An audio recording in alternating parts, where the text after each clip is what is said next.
Africans and Native Americans by Jack Forbes. During all this period, Americans were held as slaves or were being enslaved in Brazil. This was true in the Amazonian region, where Native American labor was in constant demand for the Para Sierra area.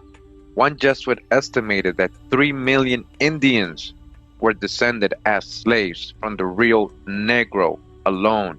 We're talking about the Amazon when they say Rio Negro.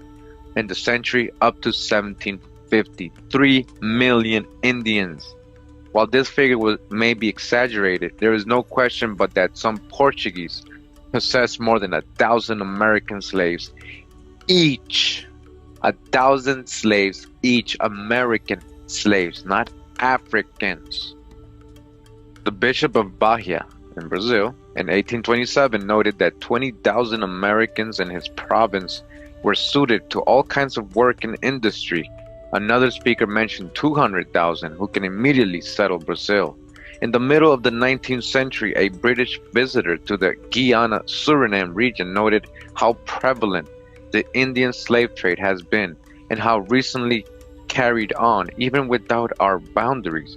It still prevails on the southern borders of our colony and the northern tributaries of the Amazon. He noted further that Makusi of the interior were especially victimized. The Brazilians as well as the Caribs, Acahuayos, etc. have long been in the habit of enslaving them.